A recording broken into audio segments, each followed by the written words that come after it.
TVS రాజు రాజకీయం వీరు ప్రారంభించి కమ్యూనిస్టు పార్టీ ఆధారంగా కథలు రచించాడు. ఆయన చెప్పాడు. సుమారు 54 సంవత్సరాలు సుదీర్ఘకాలంలో ఉరకం చెప్పాడు ఆయన. అంతేకాకుండా ఇప్పుడు ఆయన వయసు 70 సంవత్సరాలు. ఆ రోజుల్లో 54 ప్రాంతంలో 53 ప్రాంతంలో బుర్రకథ చెబుతుంటే బుర్రకథ పోటీల్లో ప్రథమ బహుమతులు అనేకం, సత్కారాలు చాలా. సభ్య కరకారం. రెండవది ఏమిటంటే ఆయన శ్రమజీవులోనే బుర్రకథలు రాశారు. సమాజం మారాలి బుర్రకథ రాశారు. భగత్ సింగ్ ఈ సమాజం మారాలి శ్రమజీవులు అనేటువంటి బుర్రకథకి చాలా పేరు ఆ రోజుల్లో వచ్చింది. ఎప్పటికీ అది చాలా చక్కని కర్మ సిద్ధాంతాలు వదిలి అని మొదలెట్టి చాలా బాగా రాశాడు. 70 సంవత్సరాల కుర్రోళ్ళ కనిపిస్తున్నాడు ఈయన. కానీ గొప్పది యుద్ధం ఇవాళ చాలా గొప్పది. రిటర్న్ బై ఆజాద్ రాశాడు. వాళ్ళ అబ్బాయి చెబితే బాగుండేది. ఆయనకేమో వేరే రాశాడు. గొప్పలి యుద్ధం అనేటటువంటిది అసలు బుర్ర కథలో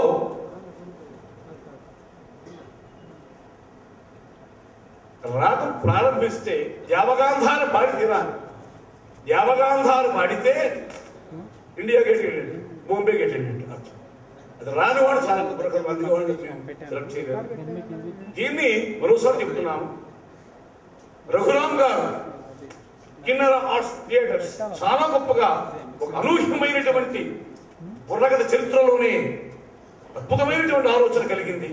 ఆలోచనకు ఆకృతి కలిగించిన వారు సౌజన్యమూర్తి రమణాచారి గారు, అలాగే ఆంధ్రప్రదేశ్ సంస్థ శాఖ కూడా సహకరించారు. కాబట్టి బుర్రకథ పుట్టే సుమారు 64 సంవత్సరాలు అయితే అలాంటి స్థాయిలో ఇలాంటి వాడు ఇప్పుడు మనం దొరకరు. నేను రాశాను, రీసెర్చ్ చేశాను. కాబట్టి ఎక్కువ కాకుండా సబ్బి కనకారావు గారు 70 ఏళ్ల వయస్సులో బొబ్బలి యుద్ధం పాఠం అనేది మామూలు విషయం కాదు. ఒకసారి విందాం, వెళ్ళారా చూద్దాం. ఒకసారి మరోసారి అనేక బిల్లులు ఉన్నాయనికి ప్రభుత్వ వెంకటేశ్వర హాస్యంగా చాలా బాగా చెప్తాడు. ఆ రోజులు ఈ రోజుల్లో కూడా అలాగే రాజకీయం చెప్పేవారు రాజు గారు ప్రారంభిస్తారు. అమలు చేసుకుంటారు.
అంటే అల్లరి చేయడం కాదు నాయన. సత్యాచార సభ, సధర్మ కీర్తి సభ, వేదాలంకృత రాజ పూజిత సభ, వీణావాణి విశేష లక్షిత సభ.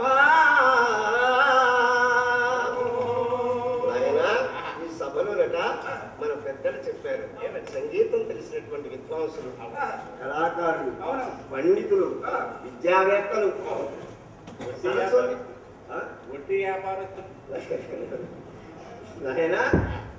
సంగీతం తెలిసినటువంటి మహానుభావులు, ముఖ్యంగా సరస్వతి సమానులైనటువంటి తల్లులు, ఇంకా అనేక మందితో కూడుకున్నదే సభ.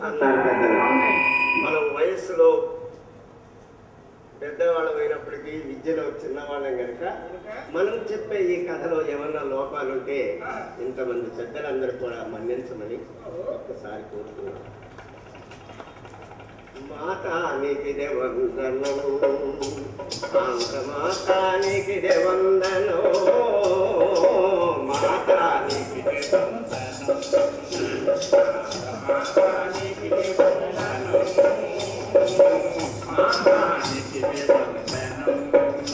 ముక్కు పచ్చలారని పలుకొట్టునే సంతో, తగవు సగరులంతో తీసి బొమ్మల గొప్పలు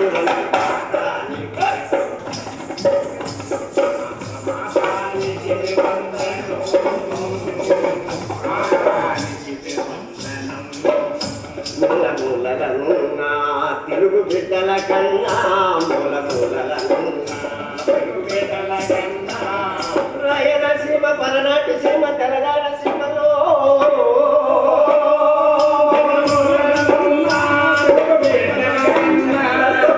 సిరిగల కన్ని మాతాని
జోరుగా పాడగా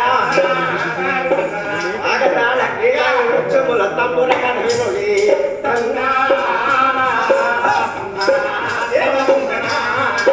జరిగే గజంధరిత ఓరి ఉడతాడు మర్చిపోతాను వీడేవుడుగా శ్రీరాముడు కోలన కోతన్న కోలదాస్ అన్నాడు.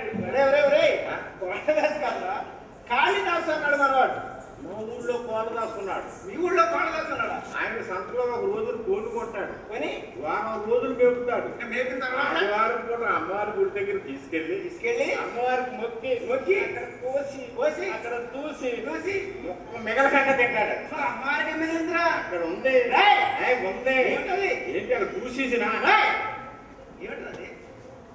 కాళిదాసు అంటే నీలాగా చెప్పినట్టు చరిత్ర కాదు, అనేక కావ్యాలు రచించి భారతదేశ చరిత్రలోనే సువర్ణాక్షరాలు లిఖింపబడినటువంటి మహాకవి కాళిదాసు. అయ్యా అనేక కావ్యాల్లో ప్రసిద్ధిగాంచినటువంటి పోతనామాత్యం మొదలైనటువంటి భర్త కోదను ఆచరించి అనేక కవులకు దేశం కోసం, ప్రజల కోసం, ప్రజా సాహిత్యాలు రాసి ప్రజల కోసమే ప్రాణత్యాగం చేసినటువంటి ప్రజా కవులు కూడా ఆచరించి అనేక కవులను స్మరించుకోవడం మనకి అంతేకాదు. ఏ దేశ చరిత్ర చూసినా ఏమున్నది గర్వకారం, ఏ దేశ చరిత్ర చూసినా ఏమున్నది గర్వకారం. నర జాతి చరిత్ర సమస్తం పర పీడన పరాయణ రాళ్ళెత్తిన కూలీలు ఎవరు? రాళ్ళెత్తిన కూలీలు వెక్కిన పల్లకి కాదు, అది మోసిన బోయిలు ఎవరు అన్నాడు మహాకవి. అసలు జనానికి ఏమైనా అర్థమైందా? ఏమిట్రా? కవిత్వం అంటే అర్థమయ్యేటట్టు ఉండాలి. అంటే నాకు తెలిసిన పరిభాషలో అలా శ్రీశ్రీ గారు చెప్పారు. నేను చెప్తున్నాను విను. ఏమిటది? అదుగో మేడ, మేడ, అదుగో మేడ, మేడ, మేడ పక్కనే గోడ, గోడ, మేడ పక్కనే గోడ, గోడ, గోడ పక్కనే దూడ, దూడ, గోడ పక్కనే దూడ, ఆ. దూడేసింది చూడు పేడ. ఏయ్, అది ప్రజలకు ఉపయోగపడే కృతి కదా. అంతేకాదు, సొంత లాభం కొంత మానుకో, సొంత లాభం కొంత మానుకో, పొరుగు వానికి సాయపడబోయి. దేశం అంటే మట్టి కాదు, మట్టి కాదు. దేశం అంటే మనుషులు అన్నాడు అమరకవి గురజాడ అప్పారావు గారు. గురదాడ అప్పారావు గారు. అవును. మా అప్పారావు గారు కూడా చెప్పారు. ఏ అప్పారావు గారు? మా అప్పులరావు గారు ఏం చెప్పారో తెలుసా? ఏం చెప్పారు? తెల్లమును ప్రేమించుమన్నా. ఓహో, తెల్లమును ప్రేమించుమన్నా, ఆహా. తల్లినట్టుకు తమ్మన్నా. రేయ్, అలా కాదు కవిత్వం అంటే. ప్రబల ధనదాహమునేడు, ప్రబల ధనదాహమునేడు, దేశం ఎట్లా పోయొచ్చు చూడు, కట్టు కట్టే నీ కట్టు, కట్టి నీ తెగువ చూపెట్టు అని యువతరాన్ని ఉత్తేజపరిచిన శంకర వాసిరెడ్డి లాంటి అనేక మంది ప్రజాకవులు మన దేశంలో పుట్టారు. అటువంటి ప్రజల కోసం రచన చేసినటువంటి కవులు మనం మర్చిపోగలమా? అంతేకాదు, అంతేకాదు, కళ కోసం కాదు, కళ కోసం కాదు, కళ ప్రజల కోసం, కళ ప్రజల కోసం. వివిధ వర్గాల ప్రజల ప్రజా సమస్యలు ఇతివృత్తంగా తీసుకుని ప్రజలకు మెప్పు చేసి సమాజంలో చైతన్యంతో మార్పు దిశపోవడం కోసమే మహానీయుడు డాక్టర్ గరికపాడ రాజారావు గారు లాంటి ప్రజా కళాకారులను మనం మర్చిపోగలమట. కళ కోసం కాదు, డబ్బు కోసం కాదు నాయన. రే, బ్రతకడం కోసం డబ్బు కావాలి కానీ కళను నమ్ముకున్న ఏ ఒక్క కళాకారుడు అమ్ముకోవాలని నిరూపించింది ఆంధ్రప్రదేశ్ ప్రజానాట్యమైన కళాకారుల్లో భాగమైన సభ్య కనకారావు గారి బుర్రకథ. అటువంటి ప్రజా కళాకారులు ప్రజల కోసం తుది రక్త పొట్టు నేల రాలే వరకు పోరాటం చేసి ప్రజల మనుషులుగా చిరంజీవులుగా ఉన్నటువంటి అనేక మందికి వందనం ఆచరించి ఇవాళ ఇక్కడ ఆది కాలం నుండి బుర్రకథ హరికథ మరుగున పడుతున్నాయని పద్మశ్రీ నాజర్ గారు ఈ బుర్రకథ ప్రక్రియను గర్వంగా జానపద కళాకారుల భాగమైనటువంటి బుర్రకథ కళాకారులు గర్వించదగినటువంటి పద్మశ్రీ బిరుదాంకితులు నాజర్ గారికి పెట్టినటువంటి భిక్ష కళాకారులందరికీ ఆనాడు దంగన్ దేవర్లు ఒక డక్కి పట్టుకుని జోలు పట్టుకుని భిక్షాటన కోసం ఇంటింటికి తిరిగేటువంటి ఈ కళని పద్మశ్రీ స్థాయికి తీసుకొచ్చిన కళతో మన గురుతులు పద్మశ్రీ నాజర్ గారికే దక్కింది.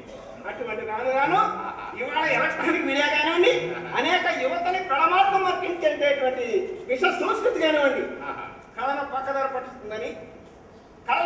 పట్టిస్తుందని ఇవాళ మళ్ళీ ఆ కళలందరికీ కూడా బుర్రకథ హరికళను మరుగున పడిపోయిన ఈ కళను తిరిగి పునర్జీవనం కల్పించాలనే ఉద్దేశంతోనే ఇవాళ ఇక్కడ మన మిత్రులు కిన్నెర సంస్కృతి సంస్థ వారు శ్రీ వెంకటేశ్వర తిరుమల దేవస్థానం వారి సహకారంతో ప్రభుత్వం వారి సహజన్యంతో మనపాటి కళాకారులందరినీ వీధిని తీసుకొచ్చి రంగస్థలం మీద గజ్జగట్టించి ప్రజలకు నిజమైన కళాకారులు నిజమైన కళను ప్రజలకు అంకితం చేసే సదుద్దేశంతో ఇవాళ ఇక్కడ 30 రోజులుగా నిర్వహించే కార్యక్రమంలో భాగంగా సభ్య కనకారావు బుర్రకథను ఆంధ్ర రాష్ట్రంలో ప్రతిష్ఠించినటువంటి వైటి రాజు గారు చెప్పినట్లుగా ఆయన చేసిన గుర్తింపు మేరకే ఇవాళ ఈ కళా ప్రదర్శన మనకి ఇచ్చిందని ఈ సందర్భంగా మిత్రుడు వైటి రాజా గారికి మన బుర్రకథలంతున్న ఈ సంస్థ వారికి మరొకసారి కళాబంధనాలు చేస్తూ నమస్కారం చేస్తున్నాను.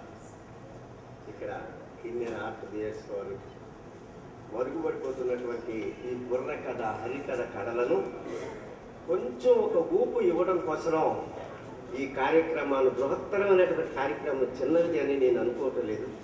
వారికి నా ధన్యవాదాలు. ఎందుకంటే పెద్ద వయసు అయిపోయినప్పటికీ మా లాంటి వాళ్ళని కూడా తీసుకొచ్చి ఇక్కడ ఇంతమంది పెద్దల సమక్షంలో ఉంచినందుకు మీకు కిన్నెర ఆర్ట్ థియేటర్స్ వారికి నేను ముందుగా మా వందనాలు తెలియజేస్తూ శ్రీరంగ దేశము బంగారు తెలుగుదేశమన్నా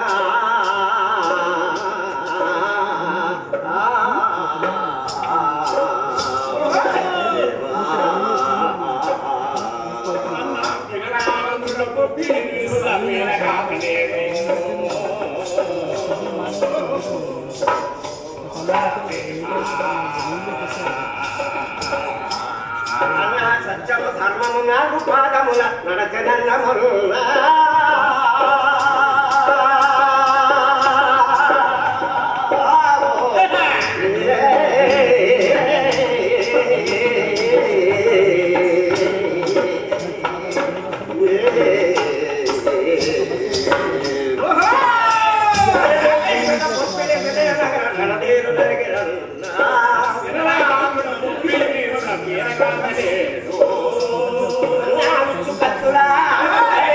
కత్తులా ఒడిపిడి మెరుపులు ఆడలేదు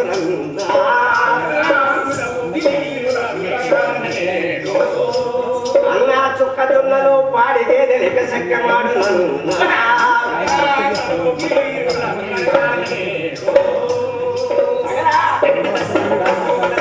అరే ఇత్తట పుట్టిన కొందేరు ముక్కల ధిక్కరించనన్నా కట్టుబాటులో కలిపి బలిమిలో కాలిపోయినన్నా ఇట్టి జాతి రైతాముల బాబుకు పెట్టి చేసనంగా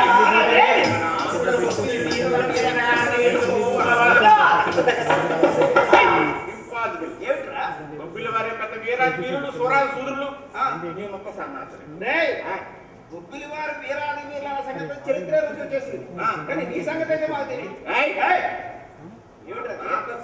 పేరు చెప్తే దిశలే తెల్లారు బట్ నీ పేరు చెప్తేనో ఆఫీస్ అల్లారిపోవాలి. మా తాత మేసం మీద నిమ్మకాయ నిలబెట్టాడు. మరి నువ్వు గోడు మూతి మీద గూడుదు గుమ్మడికాయ నిలబెట్టాను. ఎంతమందిలో ఎవరైనా సరే నాకు శుద్ధి పట్టినట్టు శుద్ధి మనుషులు సృష్టి మనిషి ఎక్కడ ఎందుకుంటారా అంటే సృష్టి చేసిన వాళ్ళు దెబ్బలాడతాను మంచోడితో పడితే పక్కన ఉంటాను. అదండి వేరు వీరత్వం. గోపిల వారు నీలాగా మాత్రం కాదు. గోపిల వారు తన పౌరుషాన్ని నిరూపించుకోవడం కోసం తుది ప్రాణం పోయేవారు కూడా రక్తాన్ని చిందించి బొబ్బిలి పౌరుషాన్ని కాపాడుతున్నారు. బొబ్బిలి వారు అవును. అటువంటి బొబ్బిలిని రావు రంగారావు అనే మహారాజు రావు త్వరగారు పరిపాలన చేస్తున్నాడు. అక్కడ దగ్గరలో ఉన్నటువంటి విజయనగరాన్ని విజయరామరాజు అనే మహారాజు పరిపాలన చేస్తూ ఉన్నాడు. విజయనగరం యుక్తిగా నేనే విజయరామరాజు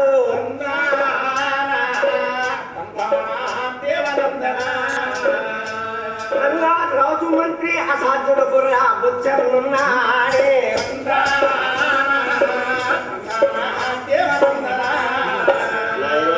విజయనగరాన్ని విజయరామరాజు అనే ఒక రాజు పరిపాలన చేస్తున్నాడయ్యా. అయితే ఆ విజయనగరానికి దరిదాపులంది బొబ్బిలి అనే ఒక చిన్న నగరం ఉన్నది. ఆ బొబ్బిలిని ఎవరు పరిపాలన చేస్తున్నారో తెలుసునా? నరసరాయుడు మంత్రి సర్వసేనాని ధర్మరావు.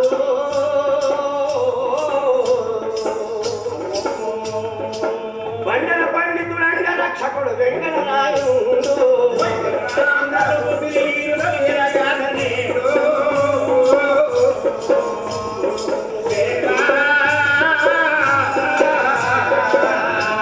అరనే కండల కండుల చేయుడాలముల తాండ్ర పాపరావే.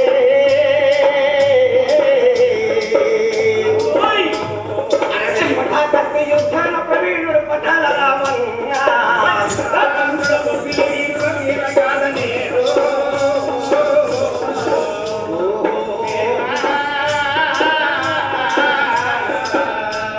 అన్నా కత్తులెత్తి అరే కత్తులెత్తి తెలంగాణ నిర్మలు కడలు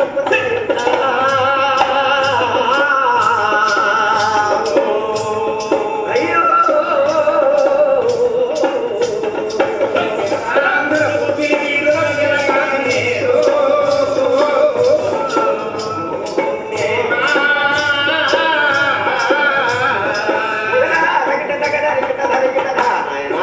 ఆ బొబ్బిలిని నరసారాయుడు మంత్రిగాను సర్వసేనానిగా దాన్ని ధర్మారాయుడు అంగరక్షకుడుగా వెంగళరాయుడు మహావీరుడైనటువంటి తాండ్ర పాపారాయుడు పటాకత్తు యుద్ధంలో ప్రవీణుడైన పట్టాల రామన్న ముత్యాల పాపన్న వేరి రామక్క మొదలైన వీరాధి వీరంతా అండగా ఉండగా ప్రేమతో బొబ్బిలి నేలుతుండెన ప్రభురంగా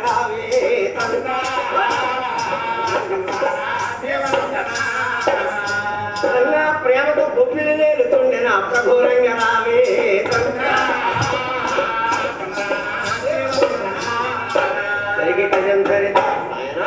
ఆ బొబ్బిలిని రావు రంగారావు అనే ఒక వెలమ ధర పరిపాలన చేస్తున్నాడు.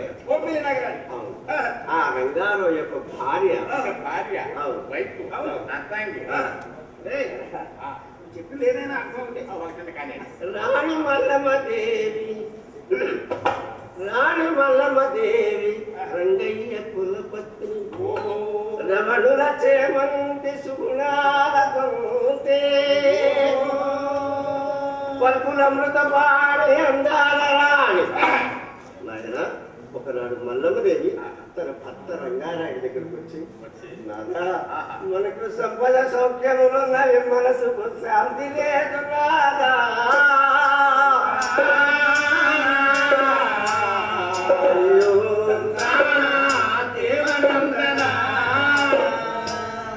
నాదా సంతులేని సటి గంధము చందములెందుకయ్యనాదా.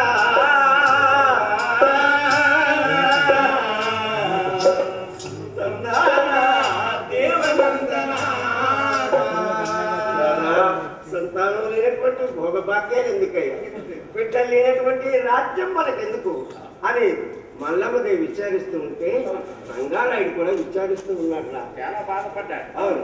తర్వాత ఏం జరిగింది ఆయన? నాయనా అలా కొన్నాళ్ళు గడిచిన తర్వాత బిడ్డల కోసం ఎన్నో దాన ధర్మాలు చేశారు, పుణ్యకార్యాలు చేశారు, బావులు చెరువులు తవ్వించారు, రకరకాల ఔషధాలు కూడా సేవించారు. ఏంటి అమోనియా యూరియా మందులు బిడ్డలు పుట్టడానికి మందులు వేసుకున్నారు. బిడ్డలు పుట్టడానికి కూడా మందులు. ఇలా మందులు వాడినటువంటి కొన్నాళ్లకు మల్లమ్మదేవికి మందు మాకులో దేవుళ్ళ మహిమలేమో ఉన్నతనకు గర్భము కుదురుకొని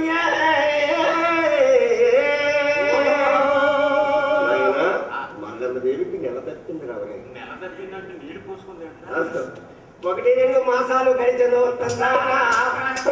1-2 మాసాలు గడిచను, 3వ మాసము గడిచిపోయాను. నల్లమ్మదేవికి 3వ మాసం వచ్చింది. గర్భిణీ స్త్రీలు కొత్త కొత్త రుచులు కోరుతారు. మాయావిడి పెళ్ళింద్ర ఒరే సొంత పెట్ట మట్టి పెట్ట పొయ్యి